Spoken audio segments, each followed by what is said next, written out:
Ja, guten Abend, meine Damen und Herren, liebe Kollegen und Kollegen, liebe Studierende, liebe Gäste aus Heidelberg. Ich freue mich sehr, Sie heute alle hier abends zu unseren BioRevolutions begrüßen zu dürfen.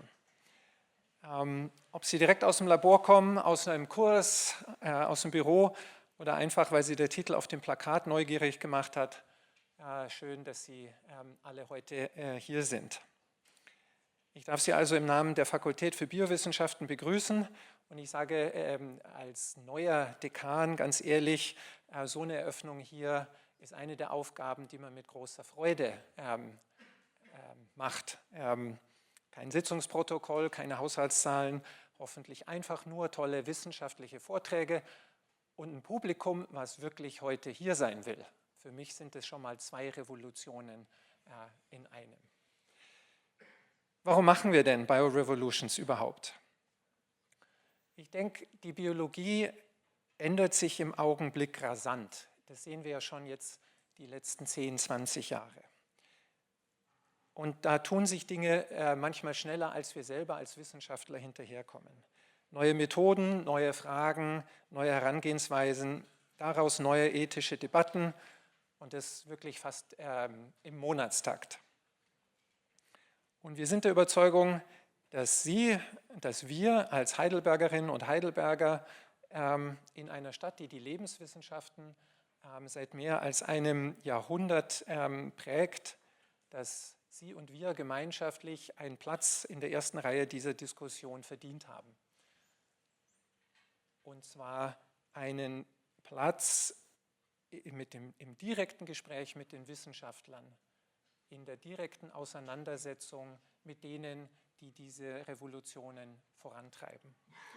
Und dass wir uns dann auch diesen Fragen stellen, dass wir gemeinschaftlich ins Gespräch kommen und auch hier und da sagen, das wissen wir nicht, das können wir noch nicht abschätzen, aber das ist zum Beispiel eine spannende Frage für die Zukunft. Und Heidelberg ist in diesem Sinne, ganz ehrlich gesagt, ein absurd guter Ort für Biologie und für solche Gespräche. In wenigen Schritten, und das wissen Sie alle, finden wir hier die Zentren der Fakultät, die Klinik, das DKFZ, ein Max-Planck-Institut und wenn wir uns aufs Fahrrad setzen, auch in 20 Minuten das EMBL. Und das ist wirklich international absolut herausragend. Nicht nur ist diese Dichte bemerkenswert, sondern was diese Community vor allem bemerkenswert macht, ist, dass es sehr viele Menschen in diesen verschiedenen Institutionen gibt, die über die Grenzen dieser Institutionen hinweg bereit sind, miteinander zu sprechen und miteinander Wissenschaft zu machen. Und wir möchten Sie alle ein Stück weit an diesem Open Spirit, an diesem Austausch teilhaben lassen. Heute Abend hören Sie 2 hervorragende Wissenschaftler, die auf sehr unterschiedliche Weise mitten in dem stehen, was ich beschrieben habe. Daniel Schindler, der als erster sprechen wird, arbeitet an synthetischen Genomen und er stellt damit im Grunde die Frage, verstehen wir das Leben gut genug, dass wir es nachbauen können? Und dann kommt Aurelio Teleman, der sich mit fundamentalen Fragen zum biologischen Wachstum befasst. Wann wissen Zellen, dass sie wachsen sollen? Wann wissen sie, dass sie aufhören sollen zu wachsen? Und was passiert, wenn so eine Steuerung auch mal schief geht? Mein herzlicher Dank gehört nicht nur den Sprechern, sondern auch dem Prodekan für Forschung und dem Organisator dieser Veranstaltungsreihe, Alexis Mesel, an den ich jetzt gerne übergeben möchte. Und zu guter Letzt möchte ich Ihnen einen wunderschönen Abend wünschen, Sie ermutigen, viele spannende Fragen zu stellen und Sie auch ermutigen, im Rahmen des Buffets auch noch weitere Gespräche und Diskussionen zu suchen. Herzlichen Dank, dass Sie da sind und schönen Abend.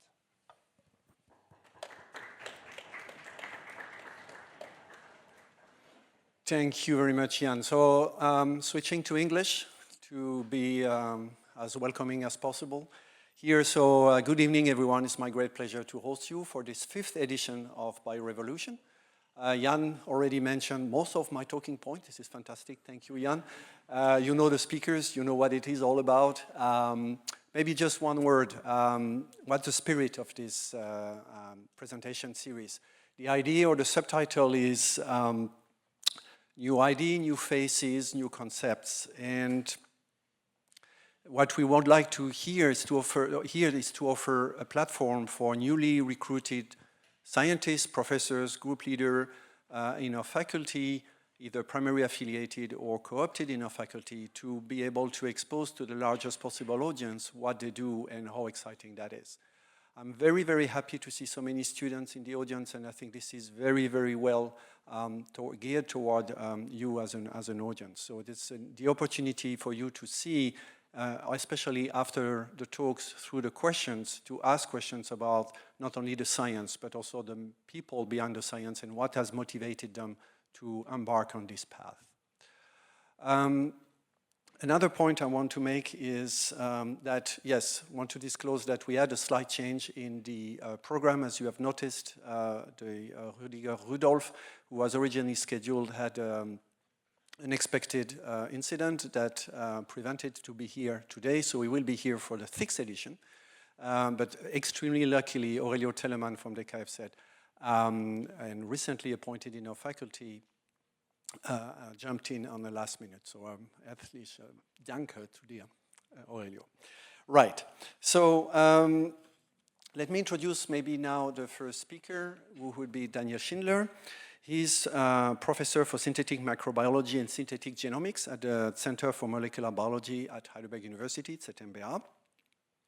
And his research focuses on one of the most probably ambitious goals in modern biology: the rational design and construction of synthetic genomes.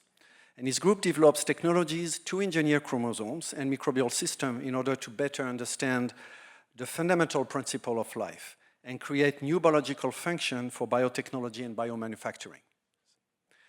Before he joined Heidelberg University, this was last year in 2025, he led the Max Genesis Biofoundry at the Max Planck Institute for Terrestrial Microbiology in Marburg, where he established automated platforms for high-throughput DNA assembly and synthetic biology, and he will present that later. And his work combined molecular biology, genomics, automation, and system biology to help push the boundaries of what can be built and understood in living cells. So it's my great pleasure to welcome you on stage, Daniel. Looking forward to your talk. Thank you very much for the kind introduction. The microphone is also working, and the slides are up, so everything will work hopefully from now on. So my title is just Synthetic Genomics today, from reading to writing, a BioRevolution. With reading, I understand that we can sequence any genome at any time for a very low cost. So when I was a grad student, it was still a big effort to sequence the whole genome. We did one fungal genome of 50 megabases, and it was years of efforts and tons of students until get one draft genome, which was then, again, tons of work. And now a bachelor student does that in the lab in a week with some automation behind that. So it's really good. And now we can go towards the writing of DNA, where I understand that we can synthesize DNA in relatively large stretches. And very recently, we had a revolution here in Heidelberg as well. There was the foundation of the Center for Synthetic Genomics, the first of its kind in Germany. And within that, at the ZMBA, there was a biofoundry, established, and 3 recruitments happened on top. So junior group leader, Alexander Sasse, who is into AI and machine learning of biological systems, James Sands, who started April this year as a bioengineer, and myself. And at a certain point, there will be also hopefully the final new building for ZMBH, because we all have heard about here what there is a history behind it. For the seminar now, I want to define very briefly what I understand under synthetic biology. So for me, synthetic biology is seeing biology from the perspective of an engineer. That means you use engineering standards to build DNA parts. That can be any kind of DNA cargo. That can be a gene, that can be a cluster, that can be a regulatory region. And I bring that into your chassis. That's your model system of interest. That can be a microbe, that can be a fly, that can be a human cell line.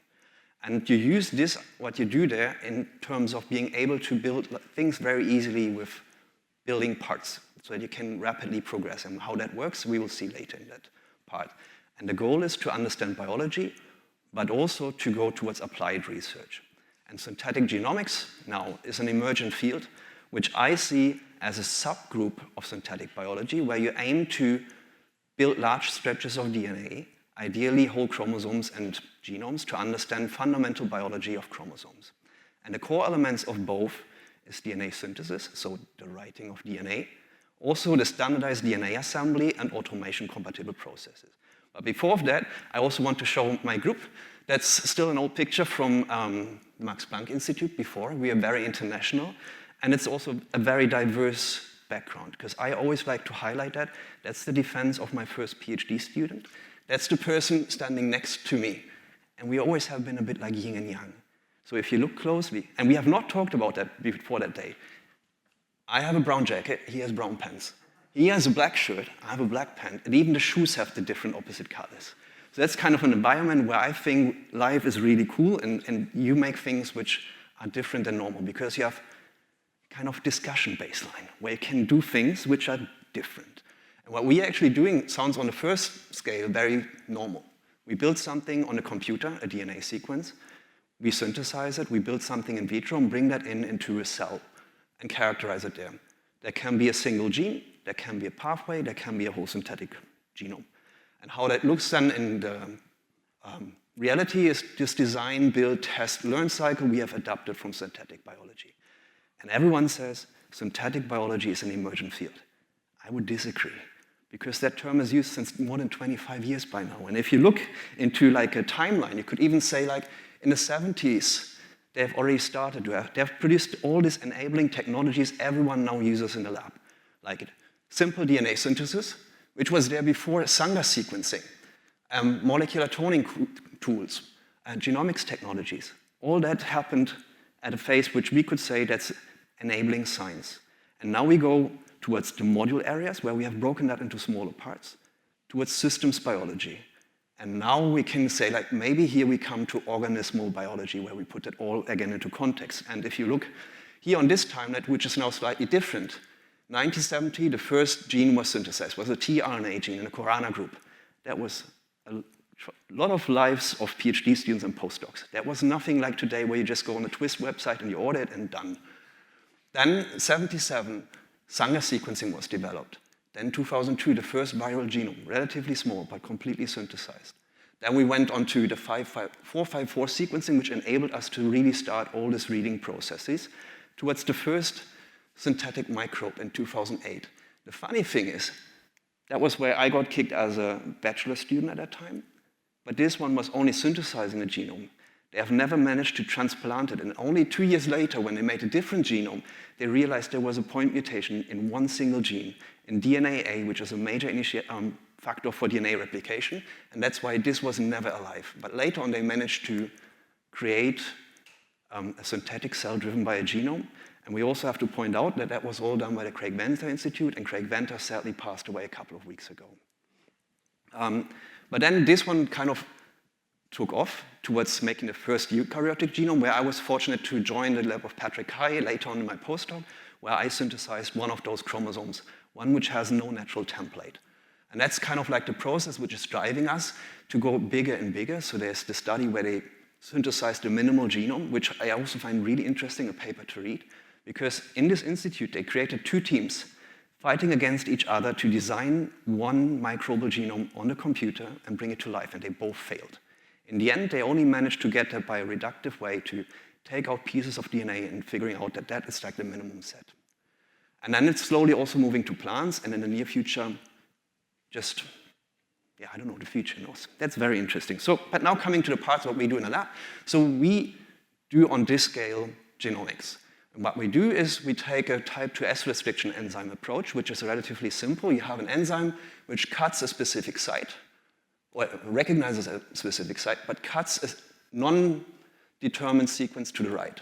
So you end up with one fragment with just the recognition site, the other one is just the cut site, and if you arrange that properly, you can make a cloning system out of this. And this is now very simplified. The colors indicate this cut site, the green part, the enzyme. So this is fragment 1, this is fragment 2, this is fragment 3, and they now match each other. So this orange one goes to the acceptor plasmid, this green one goes to part 2, the blue one goes to part 3, and the purple one again to the acceptor plasmid. And those are the resistance marker, they swap. So that means I can put in a ligase and a restriction enzyme into one pot, and I select automatically for this construct. And if you do that in a smart way, you can go to a very complex system. I don't go into detail here, but what I want to show is that we create level 0 parts, and now the 1 can be a promoter, the 2 can be a coding sequence, and the 3 can be a terminator. And we can just go to the freezer, mix and match in the way we want to build something, which we then bring into cells to produce something bigger. And that also means we grow in scale. So we usually go away from this 96-well format towards 384-well format. And if you don't know how that looks, it's roughly this size here. So I have some example plates for you if you want to look later what that sizes mean. This is 1536. I have no example plate, but I have a tool with which you can transfer 1536 bacterial colonies or so here. If you want, have a look at it. And that also means here in this case, it's not easy anymore to do that manually because you don't know which well is which. If someone tells you, pick a colony from age 17, you need a minute to identify which is the coordinate. So we use pinning tools, for example, which I also have here as an example. It's like tiny stems which can be reused. That's very important. So this corresponds to 4 boxes of pipettes. That means 4 boxes of pipettes is roughly 25 euros. This plate is 2 euros, and I can recycle it multiple times. So I cut down on the waste we have in the lab. And with this, we have established at the Max Planck Institute already a workflow where we used an acoustic dispenser. What it exactly is, I show in the next slides, but that allows us to scale down our reaction volume to 1 microliter total volume. So what usually is done in 10, 20, 50 microliter, we do in 1. And I'm currently in the process of making a DFG large equipment call for this one. So if anyone wants to support that bit, write me an email. I'm happy to incorporate you there. Then we put the reactions into a PCR cycle to do our conditions. We transform them and we plate them, and then we go to a colony picking unit, which transfers the colonies into like a pattern. Then we go to this pinning robot, which then moves the plates with these pins I've shown briefly, and then afterwards we can sequence everything on a nanopore sequencer. Relatively fast pipeline, and hopefully soon also established here completely. But now how this acoustic dispenser works, I show a brief video of the company, because I think with this illustration it's much better to understand. So this is a company which is called LabSite, was procured or bought by Beckman recently. That's the source plate where your reagents in. Those are at the bottom, and you have enzymes, buffers, whatever, and that's the destination plate, which is inverted on top. And now what happens, you have here something called the transducer. And this transducer is a sound source, which is literally a very sophisticated music box. So this sound waves go up, they get reflected, and based on the physical laws, you detect the retention time, and you can, with the difference here in between the retention time, you can calculate the volume, the distances, and everything. So this machine basically knows at the beginning how much liquid is in each of your 384 wells in that scenario, and it does that in the end for the whole plate. And now in this animation, this transducer will, or they show again like how this process works very briefly. And then this transducer will now go once through the whole plate. They make a survey at the beginning of your experiment. And then you feed it with a CSV file, which gives just the coordinates from where to where transfer tiny bits of liquid. And then afterwards, it does the same again. So it also knows that it really has transferred that liquid. If that has not happened, it will give you an error message. So nowadays, like the animation, it goes back to the starting point, and now it sends a focused sound wave, which then ejects a tiny, tiny droplet. And depending on the machine, it's 2.5 nanoliter or 25 nanoliters. It flies up all the way, and attaches to the surface of this well. And obviously, that goes much faster, and you do multiple droplets to allow you to really work at sub-microliter scale if you really want. You can do medical screenings with this. You can do our molecular reactions. You're completely free in what you're doing. And it allows you also to work without tips. Because every transfer would usually be a pipette, where you A, use also more reagents, but B, you don't produce the plastic waste, which is like really, really helpful and allows you to scale up things massively. Okay, I think at that point I can also stop this and go to this screen, which is usually the backup in case my video doesn't work. So it works.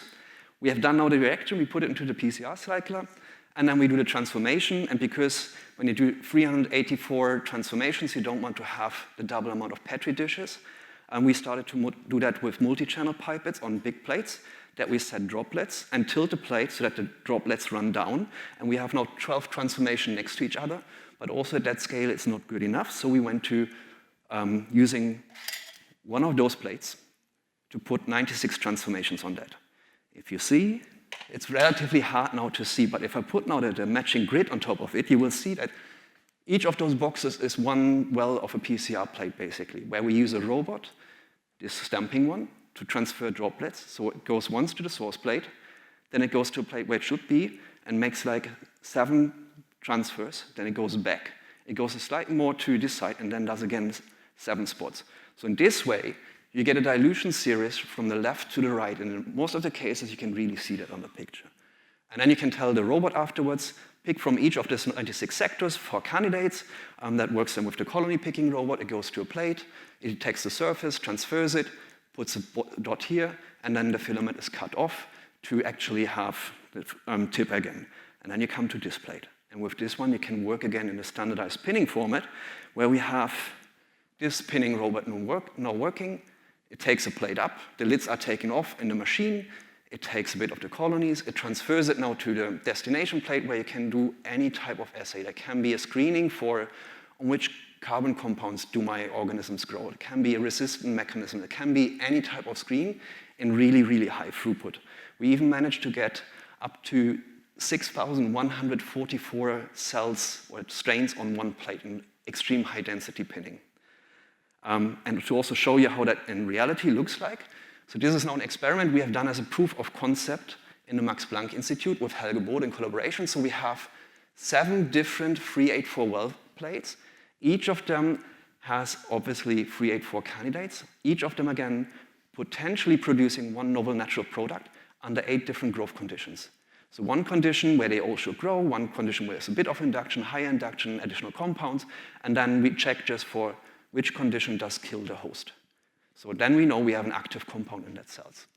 And then we put that into a plate reader and we get a heat map of things dying or surviving. The same is then here on solid media.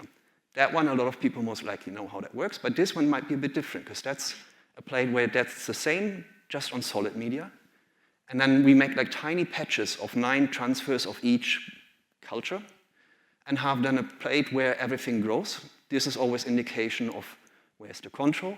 The right bottom is always empty media because we need to know where our bottom right is because otherwise we do not know which coordinate is which. And if we then have a condition where we screen for something or where we overproduce something, it starts to look like that. So we see candidates which are still growing, so most likely they are not producing a toxic compound, or they are happy under this condition, or a mutant is growing under that condition well, while we see others where things change. And that gives us a lot of data points where we can go back to this plate here and pick now the candidates we are interested in. But we actually don't do that anymore. We just take the whole plate by now and sequence all of them, because then we know what works and we know what does not work. So we don't repeat things over and over again. We also know where a strain maybe makes a small mutation to escape that by a suppressor mutant. So we have a lot of interesting data points coming out of that. And that brings us to the slide where I say, again, we have technological advances which changes a lot of the things. So this is genome reading, right? That's like sequencing your genome. I have my own genome sequenced. I use that for teaching purposes in future because that doesn't give me any data problems. It's like a telephone book. So I can go, I have seriously a telephone book in my office where I can check each known mutation if that's affected or not. And that's the same what we can do with any human, basically. We just check the Excel spreadsheet, we go to this gene, check for that mutation. We know it's there. We do not know the whole context, obviously, but we have all the data there. Very cool. And Roche is releasing this year a new sequencing technology which will revolutionize that again. Then we now, with all the CRISPR tools and genome engineering, we go towards editing. So I always make the comparison, it's like having the book Never-Ending Story from Michael Ende. Because we have a starting story, we can change certain pages, but we will never change the whole plot. So this is something where we learn a lot of things. If we take that out, what happens then to the ecosystem, and so on and so forth. But now we have also slowly the chance to go towards completely de novo genome design. So there has been publication from the Arc Institute who released a large language model to actually kind of create a synthetic or genomes which are not there in nature. They have done that for microbial ones, and it seems to work. Obviously, you don't know if they are working themselves, because they're still too big. We cannot test tons of different ones. But what has happened a couple of weeks ago was they have made the same thing for bacteriophages. They have taken one class of bacteriophages of roughly 5 kilobases genome size. They have created a lot of different genomes based on this, which do not exist in nature, and have synthesized 300 of them, roughly. And 16 out of them were able to infect afterwards an E. coli colony. And the most interesting part is that 3 or 4 of them were even more infectious than the normal wild-type phages. So they had created bacteriophages which were very specific to one substrain of E. coli, which can, in future, for example, be a therapeutic, right? Because if you have a bacteriophage, they are highly specific. They can target one bacterium in your gut, which causes a disease, while an antibiotic kills a lot of different ones, also the good ones. So bacteriophages is really a cool topic. That's where we are, and that's where also a lot of things will happen in the future. From that type of synthetic microbes, we're still far away because the genomes are much bigger and the networks are much more complicated. And with this, I would come to what we actually do in the lab. So on one hand, we are interested in synthetic small RNAs in bacteria because they are non-coding RNAs which do regulation. It's basically a rapid response of a bacterium to environmental changes, and we have used them as a tool to engineer them in bacteria. Then we are very interested in non-model microbes and organisms to make potential biofactories out of them. That's also the part I'm going to talk in detail in the next slides a bit. And then my favorite story is the synthetic genomes, synthetic chromosomes, but that's a bit too much to talk about today because I think alone on this topic I can talk hours. So we focus now on this section. And we have made a study there, and which I always like to highlight is that's one master student's project. So it's a bit longer than 8 months, I think, and it was a very cool work. But first of all, to the organism. So this is Vibrio natrigens, and this is E. coli. Vibrio natrigens is known to be the fastest growing microbe in the world. E. coli, the majority of you most likely know, has a doubling time of 25 to 30 minutes. If we look now at the video, and we'll run over and over again, we will see how exponential growth looks like when you have doubling times of below 10 minutes. And they grow under the exactly same conditions, despite that organism has a higher addition of salt in the media, which is cool for biotechnology because they are relatively similar in terms of their genetics. The Vibrio species is even easier to engineer from my perspective. But in biotechnology, I can use seawater as fluid source. That means it's a sustainable organism because I can use seawater in an open tank fermentation potentially and produce something in a cheap manner because fresh water is becoming a really complicated source in future. Because, oil doesn't matter, our car doesn't go anymore, but I don't think you live long without water.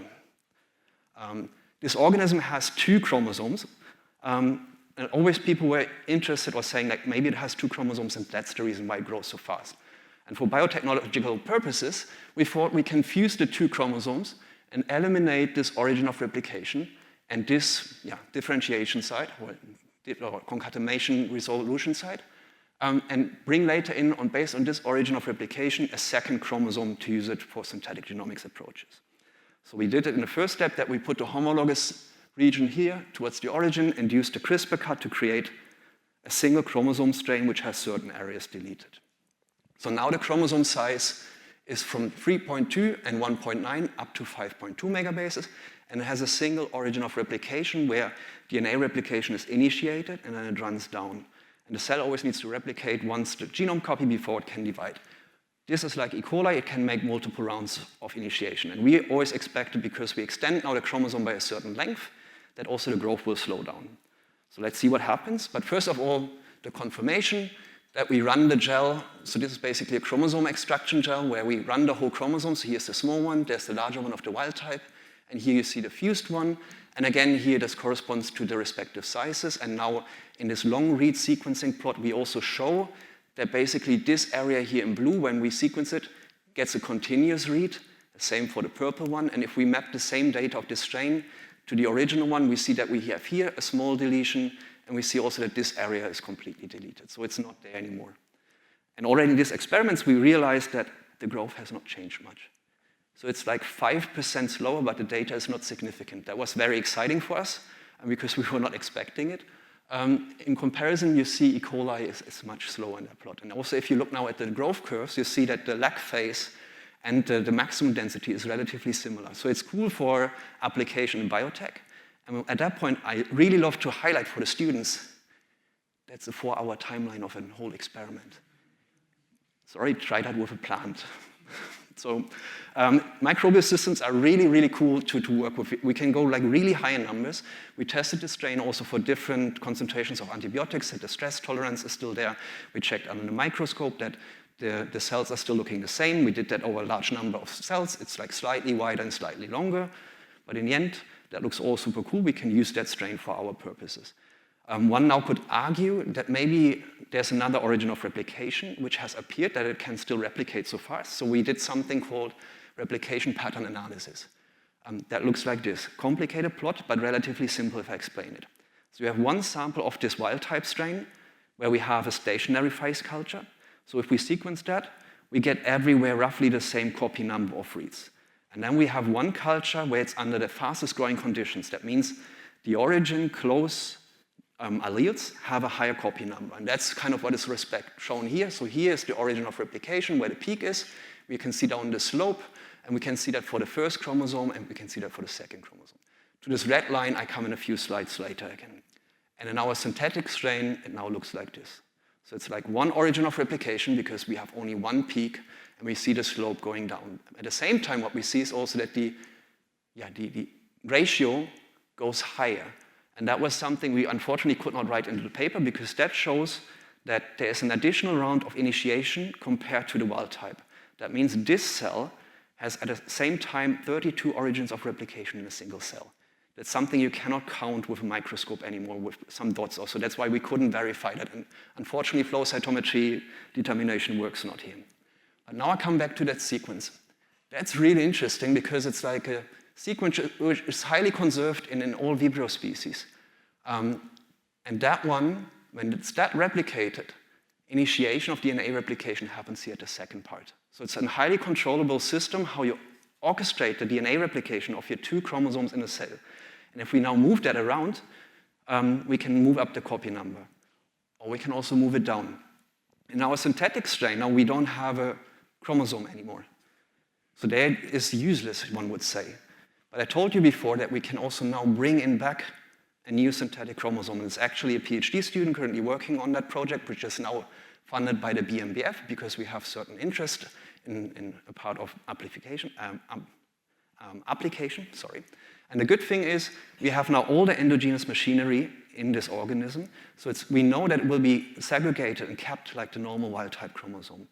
And when we now have this strain, we can create a couple of strains. And Paula has by now also deleted this site. So we can now insert it at multiple different sites, and we can create a set of strains with different copy numbers. At the same time, when you remember to the beginning where I showed you what we have in terms of the generation of different plasmids, we can create a library of plasmids and move them in by conjugation into a different strain. So we relatively fast will find out optimal expression levels for producing a compound or for studying our beloved biological system. So this is also kind of where we are at the moment in this project. We have a couple of bachelor theses and one PhD working on that. And it also kind of cross-connects to the other parts, because there's one student who is kind of bringing in dysregulatory RNAs into this organism to kind of see if that works. We have very interesting aspects on how the regulation of all these networks work. And obviously, we also want to take now our synthetic chromosome parts to bring that back in here. And because of this great environment here in Heidelberg, we have also received certain amounts of seed funding to actually be able to do that. And with this, I'm coming to like my perspective where I say current synthetic chromosomes heavily rely on DNA synthesis, which limits progress. That's still true.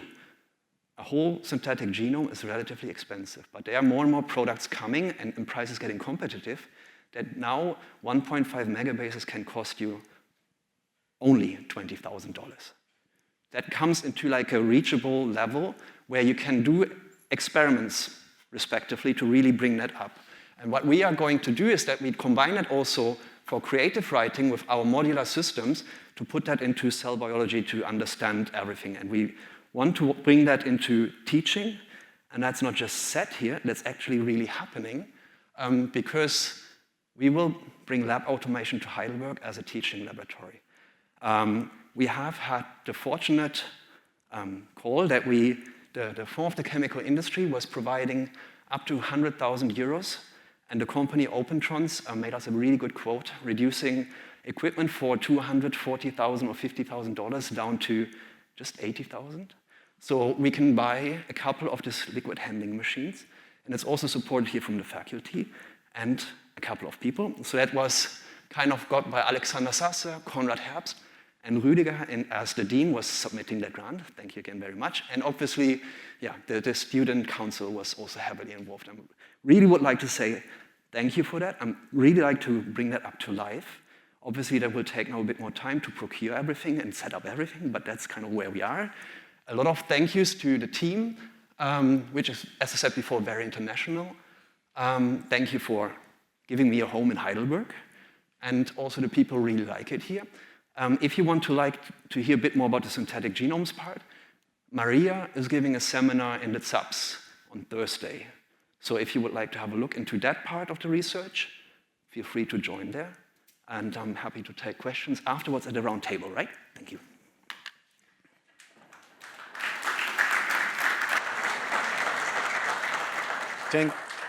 Thank you so much, Daniel. It was a fantastic presentation, dive into from fundamental understanding of molecular genetics, engineering, and now even teaching. This is brilliant. So please hold on to your questions after the second presentation by Aurelio Teleman, you can come and mic up.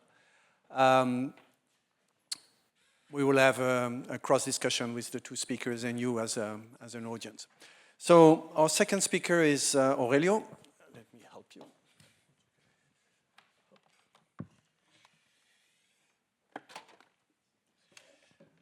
So Aurelio Teleman is head of the division Signal Transduction and Cancer and Metabolism at the DKFZ here on campus. And he joined the DKFZ in 2007.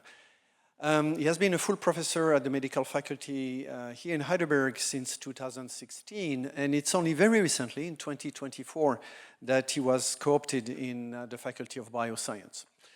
So Aurelio works, or focus is how cells and tissue regulate growth and metabolism. And he's often using Drosophila as a powerful model system. And as you will see from his talk, he's very elegantly combining developmental biology, metabolism, and cell signaling to uncover how growth is coordinated with the nutritional conditions and the environment. And over the years, his lab has revealed quite some links that were rather unexpected between metabolism, protein translation, lipid biology, and tissue growth. And those fundamental discoveries have implications that extend far beyond developmental biology and go into cancer research and metabolic disease. So I'm very happy to be able to host you today, Aurelio, and I very much look forward to your talk. Thank you. Thank you, Alexi, very much for the kind introduction. Should I use a pointer or just the mouse, I guess? Can I use your pointer? That would be great. Thank you. Great, so I'd like to give you an introduction to the topic that we work on in the lab, which is the regulation of organ size.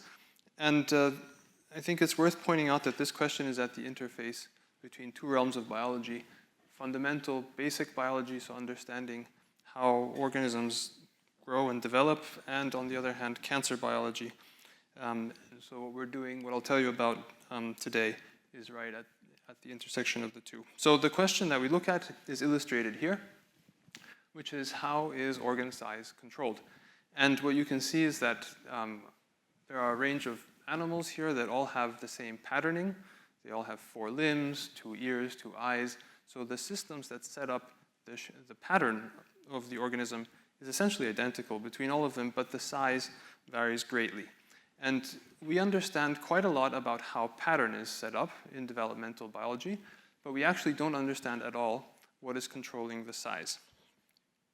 Now, this isn't just an evolutionary question, but this is a relevant aspect for every individual organism. And you can imagine, for instance, humans have legs that are about 1 meter in length. And if there were a 1% difference in size between your two legs, you would be standing crooked. So what that tells us is that the size of organs is actually very important for their function, and that the system that controls size is very tightly regulated by the developmental program.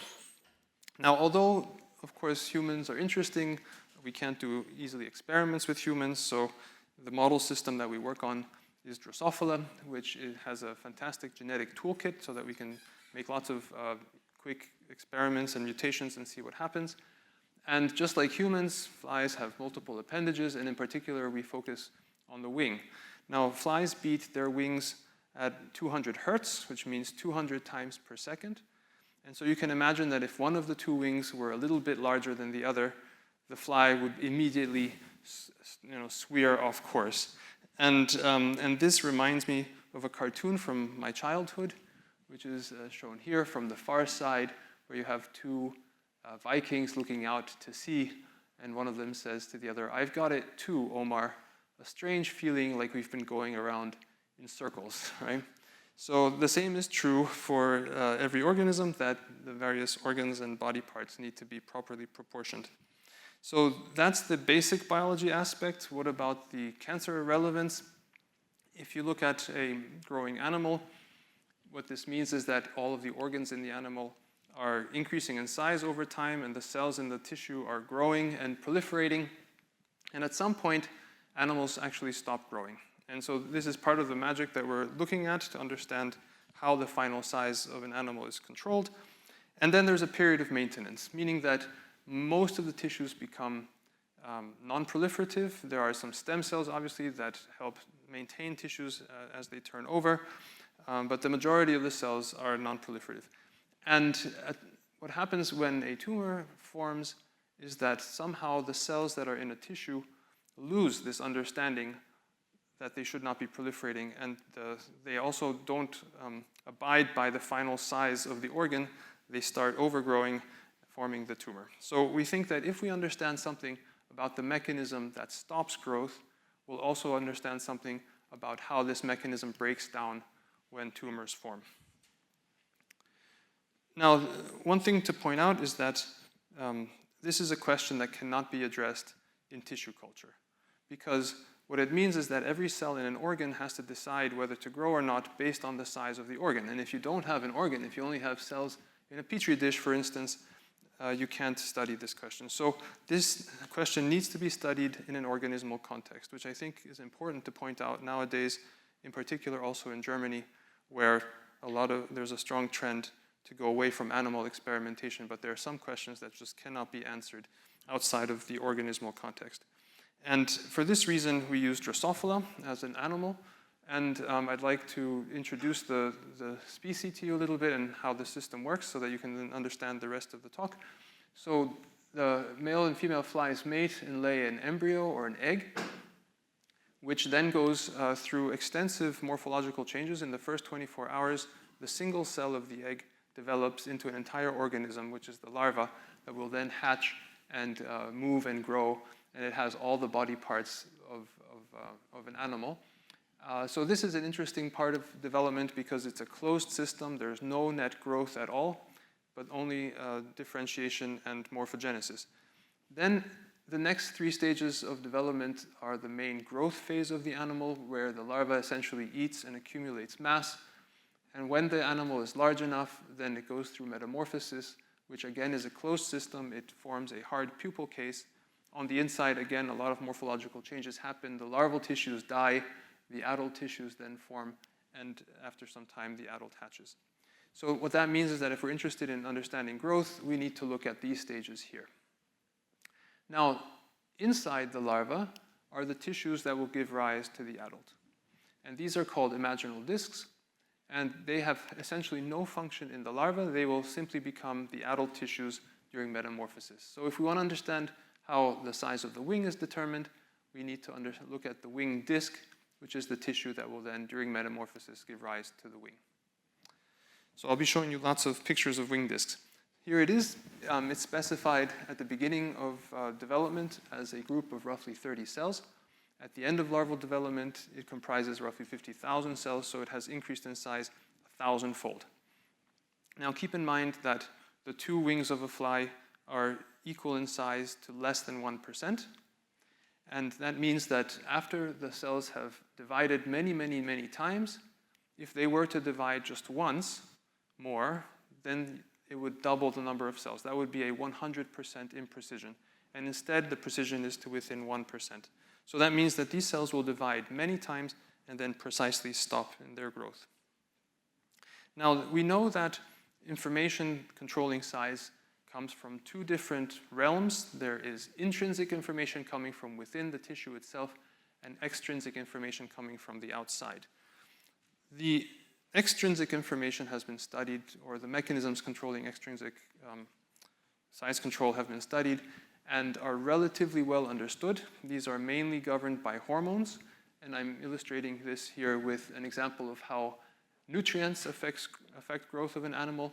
In most animals, the presence of proteins or amino acids will give rise to a large animal with large cells, and if instead an animal has a diet that is poor in protein, then it will give rise to a small animal with small cells. You might think that this is a purely metabolic mechanism, that obviously for growth, animals need protein, so if you give an animal more protein, it'll grow more, but actually the system is more sophisticated. The way it works is that there's a signaling pathway that senses the nutrients. In this case, it's the insulin IGF pathway, and depending on the amount of nutrients, the activity of the pathway goes up or down and then controls the growth.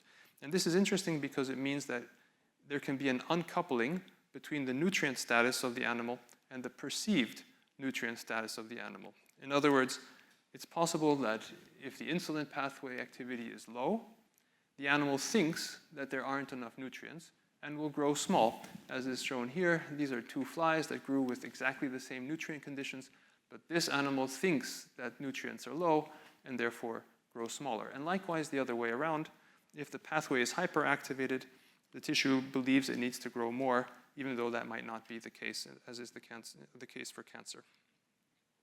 Now, I gave you just one example, but actually it's a very sophisticated system. I don't want you to look through all the details, but these are just some examples of the hormonal pathways and the signals that go from one tissue to the other to control systemic growth.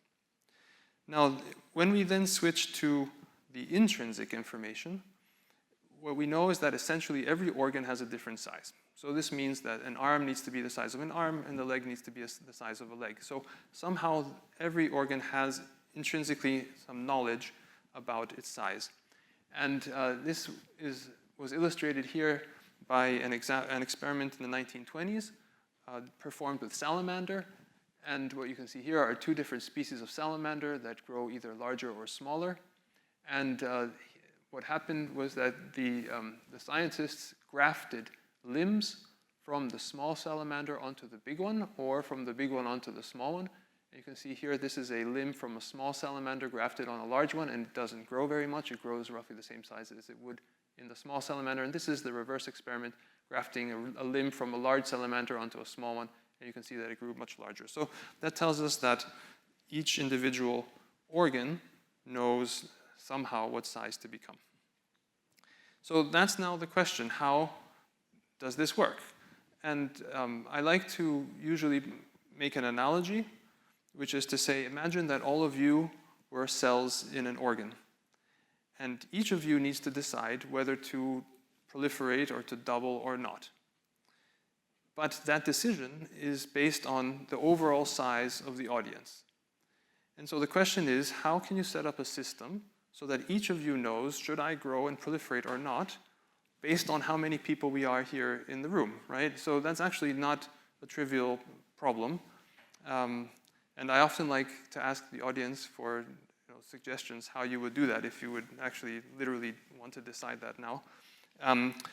But what I'll do here is I'll give you some examples of how this could potentially work and mechanisms that have been excluded experimentally. So one option you could think of is to say, well, if I specify an organ of 30 cells, and then I allow it to grow, it will then go through some doublings, it'll grow to a certain size, but now if in a different animal it grows for a longer period of time, then obviously the organ will grow larger. So it's basically a matter of time. And this was nicely disproven by the lab of Gines Morata in the early 2000s. This is a Drosophila wing disc where they genetically manipulated a half of the tissue. And what they can do is in this green area here, they can either overexpress or knock down a ribosomal protein so that the cells grow faster or slower. And then they can measure the ratio of size between the posterior and the anterior of the wing. And what you can see here is at day 4 of development, the blue line is a control line where the posterior is roughly 40% of the anterior. And if they overexpress ribosomal protein so that the tissue grows larger, then it's overgrown at the beginning. Or if they knock it down, it's undergrown. But then over development, over time, all 3 experimental cases will converge on the same ratio. And even though the 2 sides have exactly the same amount of time to grow, they somehow realized that they were either too big or too small and adjusted to reach the right size in the end. So this shows that it cannot be just a matter of time. So we can adjust the model and say, okay, it's not a matter of time, it's a matter of cell divisions. Let's imagine that the original tissue has 30 cells, and each cell will count how many times it divides, and then that will determine the number of cells in the end. And this was also disproven, in this case by the lab of Bruce Edgar. And what they did here was to either speed up or slow down the cell cycle by expressing E2F or RB, which blocks G1S progression, and then stained the cells with DAPI so you can count the number of nuclei, and you can see that experimentally everything worked. In this case, there are many more cells in the tissue. In this case, there are fewer cells. But now if you look at the total size of the tissue, it is perfectly normal. So that means that the number of cells is not what matters. What matters is actually the mass accumulation of the tissue. So I'll skip now, fast forward, and basically tell you that the conclusion from all the work in the field is that somehow the tissue is actually measuring physical dimensions. And so now the question becomes, how does a tissue measure size or volume? And we can think of a few different types of models. One of them is illustrated here. You could imagine producing a protein in a tissue that is perhaps secreted and diffuses. And the further you move away from the source, the lower the concentration of your signaling protein. And these are called morphogens, and we know that they exist. For instance, in Drosophila, there's one called DPP, which I worked on a while ago.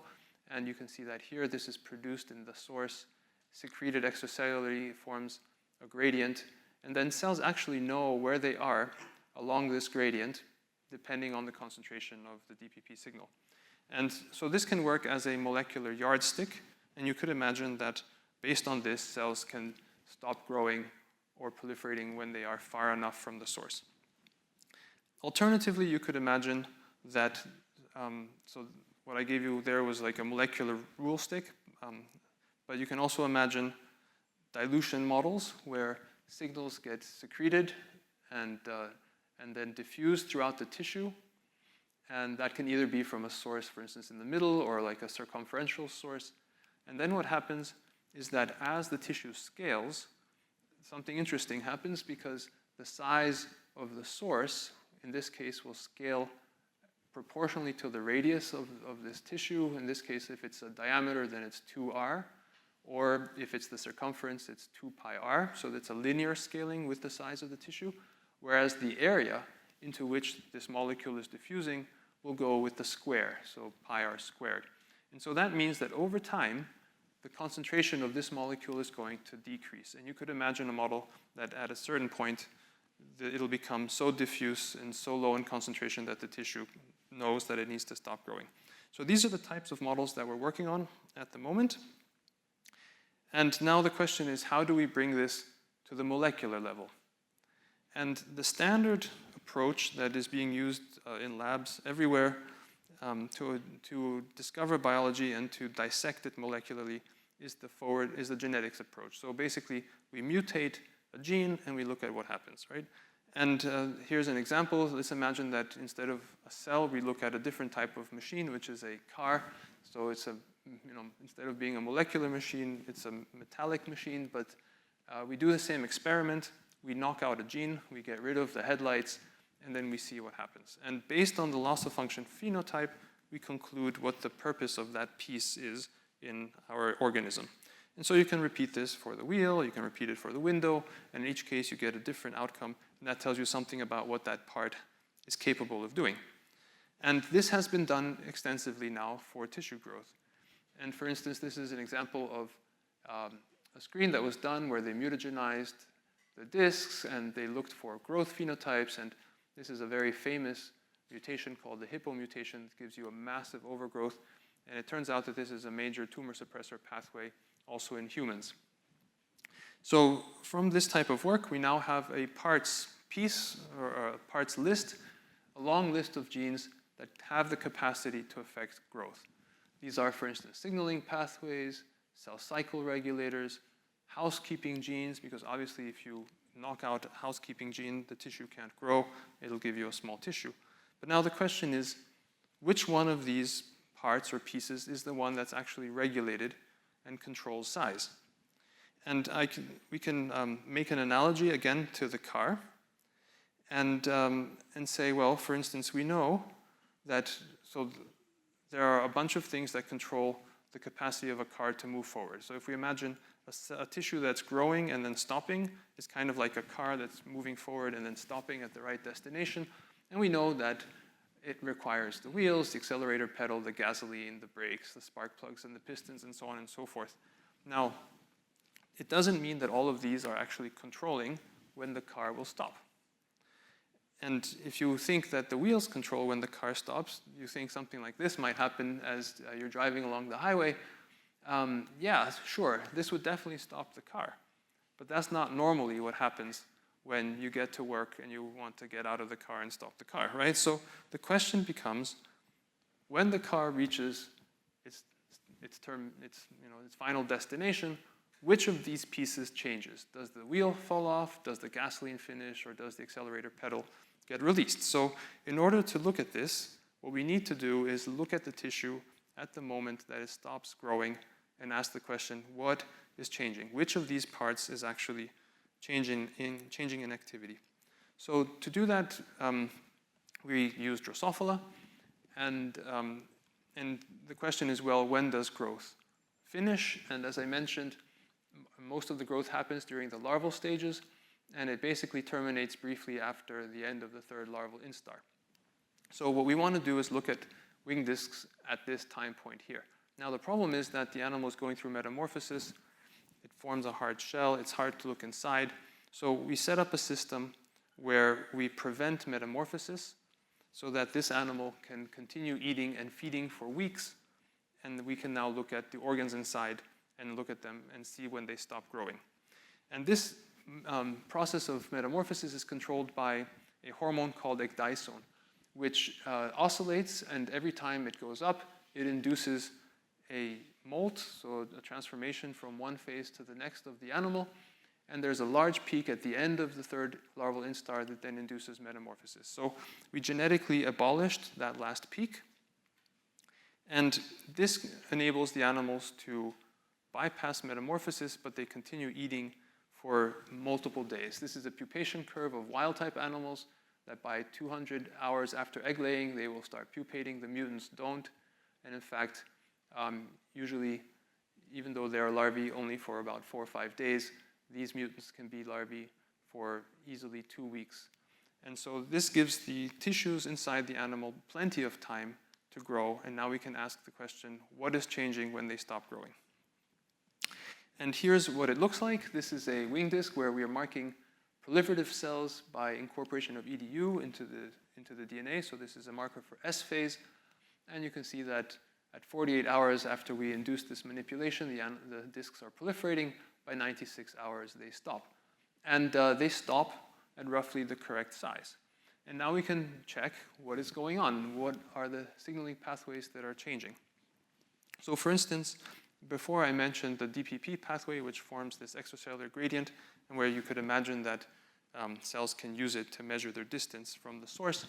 And what we see is that the DPP gradient essentially doesn't change between the cells, the tissues that are still proliferating and the ones that aren't. Here you can see activation of the DPP pathway. It's high in the middle, low on the edge. The same is true as the tissue grows larger. It's still high in the middle, low on the edge. Brinker is a target gene that gets repressed by the signaling, so it's high on the edges, and you can see that it's also high here. So essentially, nothing has changed. It's kind of like the wheels of the car. They're still on the car when the car stops. Another pathway is the hippo pathway, which I showed you. This is a pathway that essentially senses wounds, and when the epithelium gets cut, the cells realize that they need to start growing to fill the wound. And this is the molecular pathway. It's a bunch of kinases that phosphorylate each other, and then they phosphorylate a transcription factor that then drives proliferation. And when the factor is not phosphorylated, then it's active, and when it's phosphorylated, it's inactive because it's in the cytoplasm. So if this pathway were turning off in order to stop growth, you would expect phosphorylation of Yorkie to increase. And instead, we don't see that. We see that Yorkie phosphorylation is actually decreasing. So again, we excluded this pathway. And so we were able to exclude a whole bunch of pathways, and the only pathway that we found to be changing is the mTOR-C1 pathway, which is a major regulator of growth, of anabolism in cells. We can assay activity of this pathway by looking at phosphorylation of a downstream target, which is S6 kinase. And you can see here that at 96 hours, when the tissue stops growing, activity of this pathway goes down. If we genetically manipulate it so that it stays high, then what happens is that the tissue doesn't stop growing. And you can see here a normal disc at 96 hours, which has stopped proliferating and is normally sized. And this is now the aberrant one with high TOR activity. It's still proliferating and has become significantly larger than a normal controlled tissue. So now we're more or less at this point where we understand that the wing growth terminates when mTOR complex 1 turns off. We have excluded a whole bunch of upstream pathways, and we're now trying to figure out what are the signals that are controlling the growth in the hope that they will lead us to the size measuring mechanism. So I hope I've given you some insights into the growth control problem. I'd like to acknowledge the two people who did most of the work that I presented today, Katrin Strasburger and Yao Zhang. And thanks all of you for your attention, and looking forward to our discussion later on. Thanks.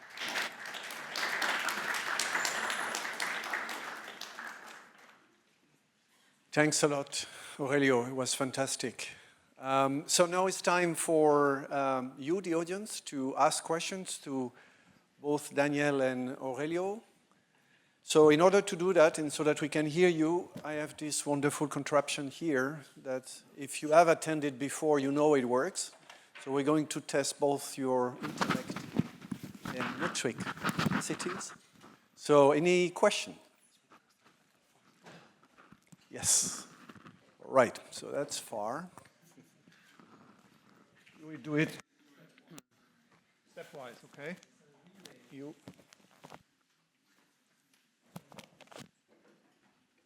Excellent. Does this work? Yes, thank you. My name is Giuliano Guizzetti. I'm from the Physical Chemistry Institute. I have a question for Aurelio.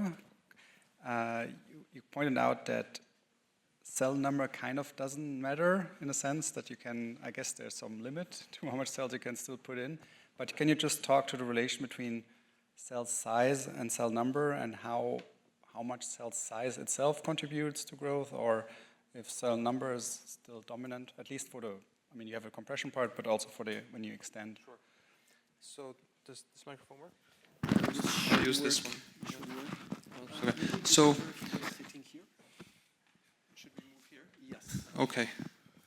All right. So indeed, there are two separate processes: cell growth and cell proliferation. Growth is just the accumulation of mass, and proliferation is the generation of a second copy of DNA and then division of the cell. And these two processes can be uncoupled in many situations. So for instance, in embryogenesis of all animals, the first divisions are all called reductive divisions or cleavages, where essentially the egg mass doesn't change and it just divides in half, then divides in half, then divides in half. And so those are examples of proliferation with no growth.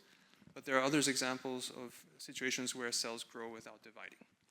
Now, most tissues that are growing significantly will have the two processes coupled, meaning that the amount of time it takes for a cell to double is equal to the amount of time it takes for the cell to divide, and that's how it'll give rise to two daughter cells of the same size as the mother. And the reason is, as you were pointing out, that there's a limit to how large a cell can become, and it's thought that that limit is determined by the number of copies of DNA, and as a consequence, how much transcription you can get from a diploid genome, and therefore how many ribosomes can translate and make protein, and that seems to be limiting. And almost all large cells in animals and in insects and so forth are polyploid. In fact, like the strawberries that we're eating nowadays, which are huge strawberries, are like 8N. So what that means is that in a situation where a tissue is growing from 1,000-fold, most of that has to be a coupling of growth and proliferation. There's no way it could achieve that size increase with only growth. And if it were only proliferation with no mass accumulation, then that would give no net mass increase, and that's what was happening in the experiment where the cells were being sped through the cell cycle. So I hope. Thanks. Thank you. There's a question on your left. Well, opportunity when the cube is the rows behind. Another one for Aurelio. What is known about the plasticity in organ size that we observe in adult humans as a function not of like permissive nutrition, but not only of permissive nutrition, but like a demand for capacity? Like I'm thinking about athletes, where to my recollection we observe like pretty robust organ size increases, like not just heart due to cardiovascular stimuli, but also liver, kidneys, like everything but the brain, essentially, I think. And I've, like, from your presentation, I've got no idea how that would be governed and regulated, essentially. Yeah, so I mean that's definitely an interesting observation. There are a number of organs that will respond to usage, basically. The liver is a great example, that it's possible to remove like half of the liver and it'll regrow to roughly the correct size. And there have been experiments where organs from like mouse and rat were transplanted into the other species, and then they gave rise to appropriately sized organs for that species. So now how that happens, I think, is totally not understood. At least I don't know. Maybe maybe some people know, but I don't know anything about the molecular mechanisms that govern that. So I think it's an interesting observation. Well, in the case of liver regeneration, that would be growing back towards like the maintenance state, as you phrase it. But I'm talking about like growth beyond the usual capacity that other humans. Yeah, you mean like you exercise your muscle and it'll become even larger? No, not just limbs. That's the point. It's well known that you can increase like limb circumference or contractile cross section. I'm explicitly referring to like viscera. Mm-hmm. Yeah. Would that have to go through TOR as well? So I think essentially any case where a tissue is growing, TOR is active. It's kind of like a baseline requirement for a cell to become anabolic. But then the underlying mechanisms governing this, I don't know. Okay. Last one. You said that TOR was completely shut on, TOR complex 1, in the mature wing disc. Isn't there some basal level just for maintenance? Yes, it's not completely shut off. It's strongly turned off, but there's always some maintenance level. Top.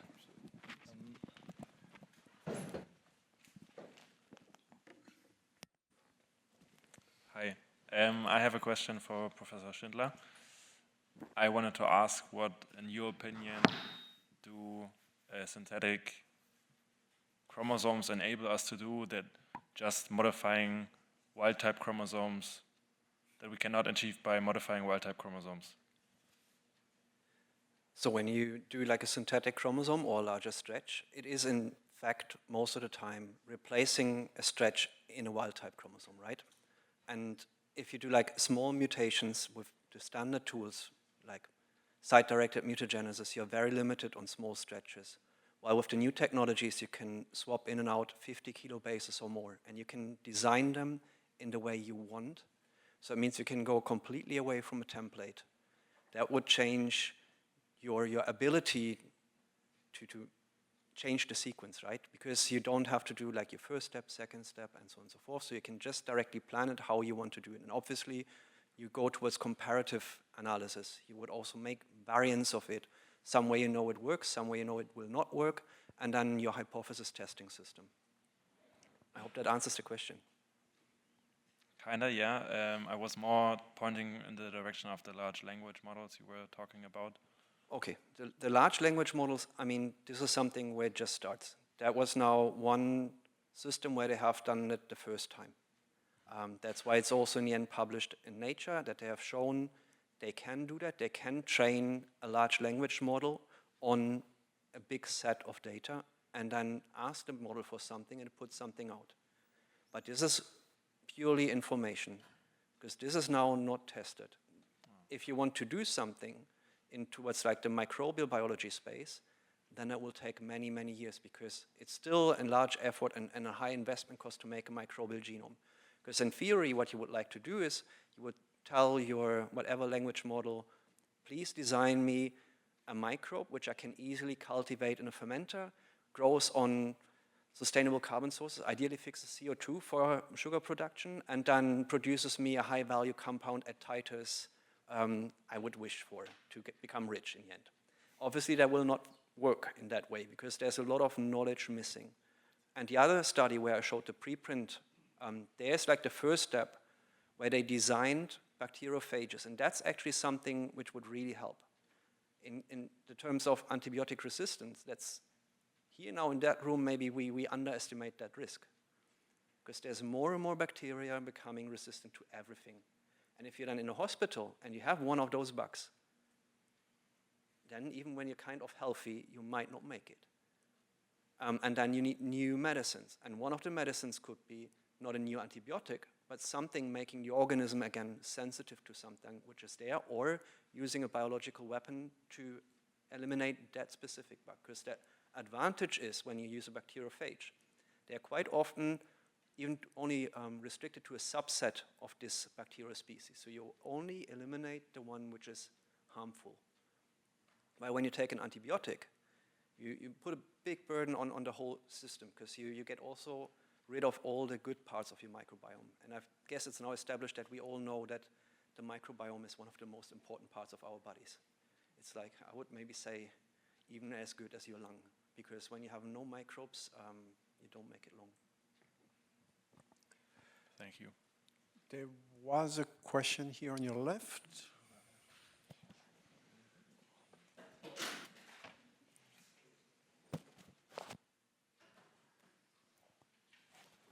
Hello, can you hear me?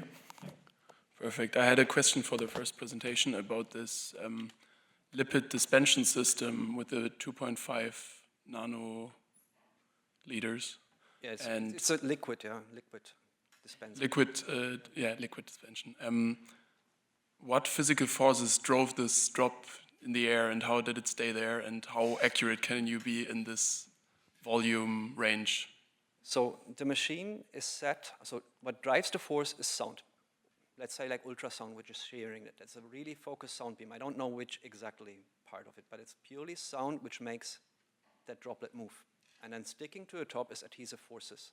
It's the same when you have like a small liquid in a tube, in your Eppendorf tube, like say 100 microliter, you can turn it around and it still sticks to there.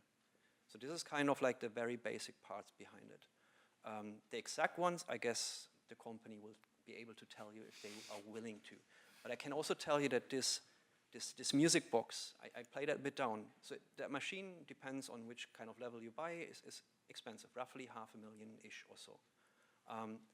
If you break that music box, only the replacement of that tool costs you 80,000 for the spare part. So this is the most valuable part within that system, and it can easily break because there's a very sensitive membrane on top, because it's like a music speaker. That's like constantly flushed with water. So if the system dries out, the membrane gets porous, breaks, and then the machine needs a major repair. And that's actually just like, imagine you're away for Christmas, and during the period, no one is going there and filling up the water while the machine is on. Okay, so Jan first, then we'll go back and here. So that's the order. A question for Daniel. So you pointed out that this sequence at one point along the chromosome, and that essentially, when that is hit, it triggers replication at the other locus. Along these lines, I mean, with your technologies in synthetic chromosomes, you can randomly shuffle the order of genes or make the spacing different. How much of a influence on the activity of the genes, on the activity of whole pathways, does it really make if you change around the order of genes? That actually does a lot of change. It depends on the system you're using. So the advantage of bacterial systems and also yeast as a microbial system we are using is that most of the time 500 nucleotides up front is like the major area which plays a role. It's not so much of the large distance part, so we can actually play a lot around there. And within the synthetic yeast genome project, which I've not mentioned in the talk in detail, what we have done there was inserting symmetrical LOXP sites downstream of every non-essential gene. So that means there are hundreds, if not thousands, of those sites, and we can activate Cre recombinase and turn a single genotype into a huge portfolio of strains. And then we can analyze them. We can put them through a bottleneck before to check for something which is interesting for us, could be higher salt tolerance. But what Lars Steinmetz has done here in his laboratory with Aaron Brooks together, who was a postdoc while I was a postdoc at the same time, they just took randomly a bunch of strains and they did direct RNA sequencing on them. And only by rearranging those genes, they saw a lot of effects, like on expression levels, even on how long the UTRs are in the end. So it plays a role, even in simple organisms. And then, I mean, then it's like figuring out the roots. There's so much behind it that you cannot narrow that down, because I guess one gene's expression will influence the next gene. Then it also is something how they are kind of accessible within the cell. Then you have your histone code wrapping around. In yeast, you don't have methylation and stuff like this, but it's a super high complexity where I think even like models for predicting that precisely will need much more data than we have now. I mean, now a large language model can nicely predict expression levels if you have enough data sets in a closely related organism, but really understanding that on one tiny point is still down the road. So even in a synthetic microbial system, to go to the organizational principles would be still a huge stretch. I would say you would need a lot of different variants to be able to do comparative genomics in the end, because that's in the end the key. That's also what I proposed when I did my application here, that I don't want to do synthetic genomics, I want to do synthetic comparative genomics, because that's where you really then get the information. Because if you have one running system, you know that the system is running. Same as we have seen before, right? You can do and tweak so many points that you really need much more data, much more perspectives, and ideally a lot of people working together towards like a similar problem, but from different angles. Because only at that interface where people think differently, real novelty comes out. It's at least the feeling I have. Okay. There's a question at the back.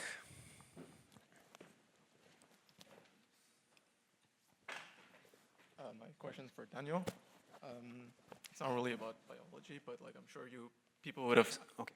Yeah, it's not biologically related, but I'm sure people would have asked you this question. So you mentioned people, generating from scratch these bacteriophages that are much more infectious, let's say for a particular bacteria, than in wild type. So what is how would you sort of regulate the possibility of generating something that you have no idea how to control, and like how does your field deal with this?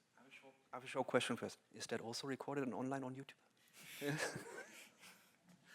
I had a very similar question, so we can edit that later if needed. So in theory, we have the law for GMOs, genetically modified organisms. If you think now a stretch further, that it applies. It's like it covers everything in that work. But if you now go from a different perspective, that's not a GMO, that's a GCO, a genetically created organism, right? It's something which does not exist in nature. Obviously, there's a lot of questions how to regulate that and what to do. This was now a proof of concept study where they had like everything with the ethics department solved. They have done their work. They have narrowed it down that it's not infectious, that it's not a problem, because they focused on a specific bacteriophage which can only infect a substrain of E. coli. And they even showed in a paper that there's no other E. coli then afterwards affected. Obviously, in the wrong hands, that can turn into a weapon. But I think they would rather take a car and drive with that into like a group of people, because, I mean, that still needs knowledge, that needs infrastructure, and so on and so forth. So I would not be worried in that regard.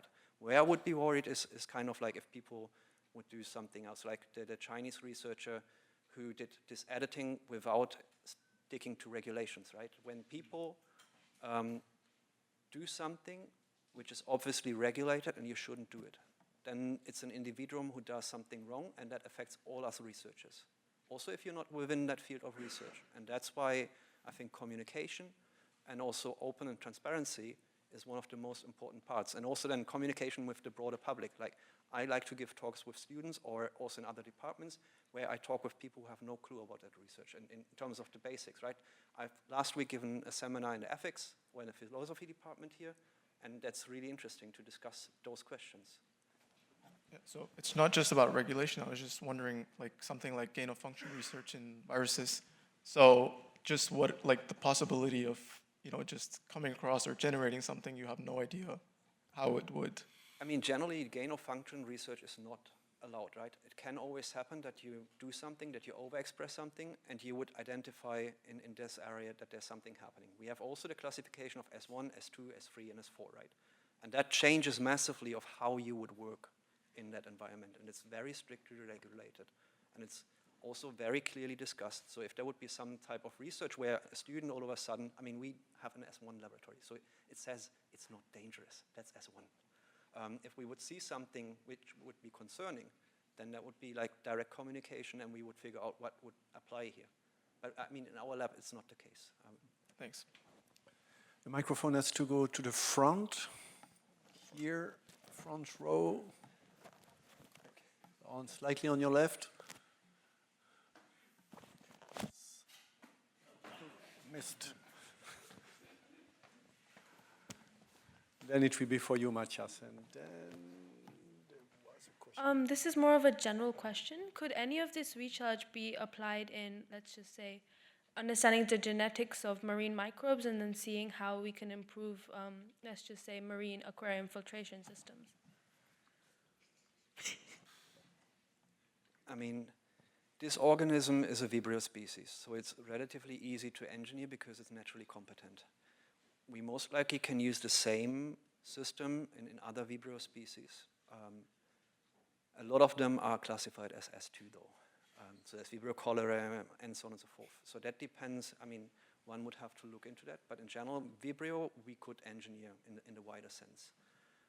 I'm not sure about how that then relates to other microbes. That's then something where you need to do case by case, because usually when you have tools in a close related species, then most of the time you can transfer it. Depends a bit on the system you're using. But we generally have an interest in non-model microbes, in particular marine ones, so let me know. Thank you. Thank you. And just behind you to Matthias.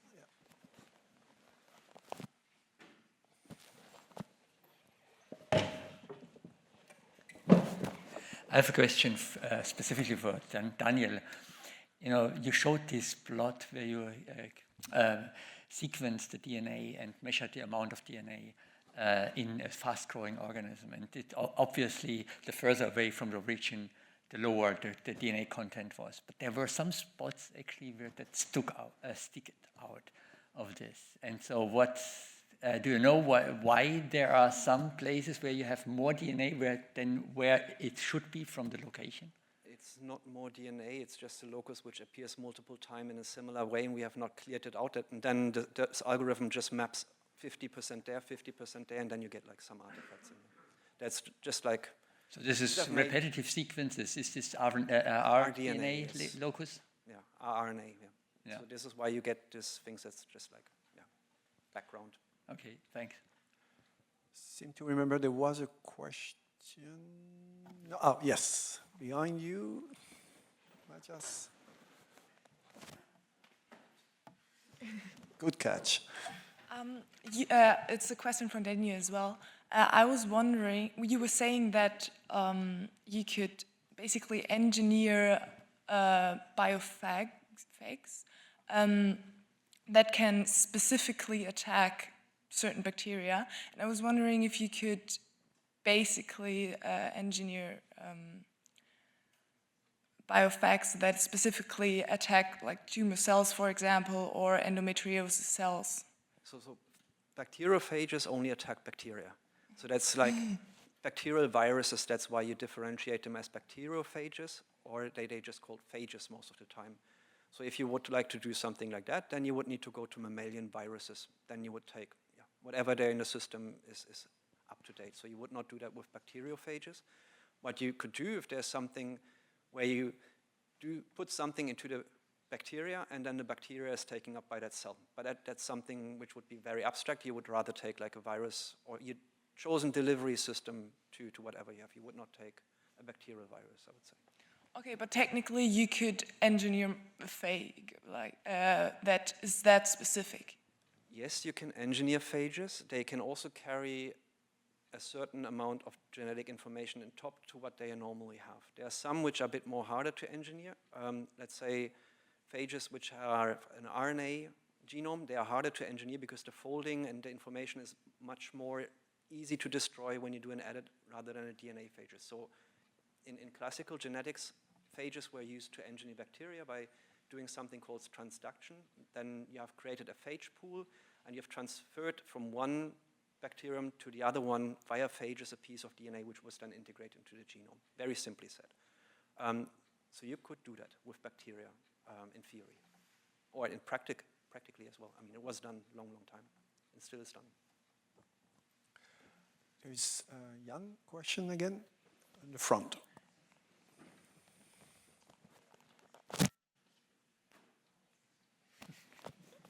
Aurelio, question to Tor.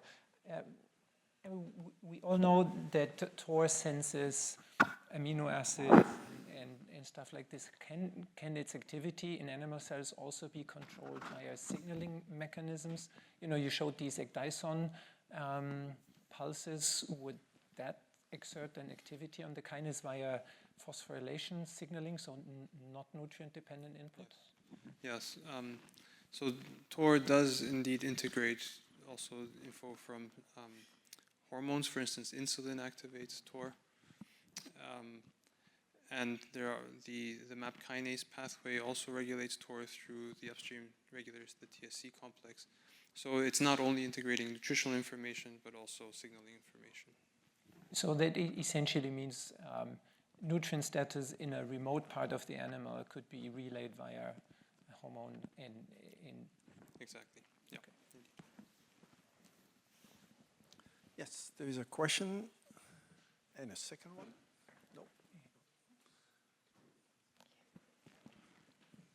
No. So I have a question for Aurelio, and I was wondering if you could elaborate more on the connection of your research to cancer. So is the aim of your research to basically determine what signal transduction stop the growth to then determine how they are dysregulated in cancer growth? Yeah, so I guess I should kind of clarify that the lab works on several different aspects of growth control, and some of the projects in the lab are really just pure cancer projects to understand like how do schwannomas form and how can you kill schwannomas, for instance. But the relationship of the growth aspect in Drosophila to the cancer is that the mechanisms that are stopping the growth, in theory, should remain active in the adult animal for the rest of the life. And so if a tumor is growing, it means that that stop mechanism isn't stopping the tumor. And so we think that if we eventually learn what that mechanism is, we might be able to see that it's breaking down in tumors, and it could be even a vulnerability that we can target. Thank you. I would have a general question actually to both of you, and it may be relevant for the student in the audience. So can you tell me what brought you to biology? And according to you, what are the features or the characteristics of a good biology student nowadays or in the future? Curiosity is the best. So I was one of the kids which was running before the time of internet. I'm that old, yes. Through the fields, looking what grows there, what lives there, how ecosystems work. And I would love to have done zoology, but I was always advised, go more than do molecular. And then based on that, I just progressed and found my interest. I think it's not a simple question because it involves many different aspects. So I actually took a detour and did some work in the business world before coming back to science. And for me, there were many reasons for doing that.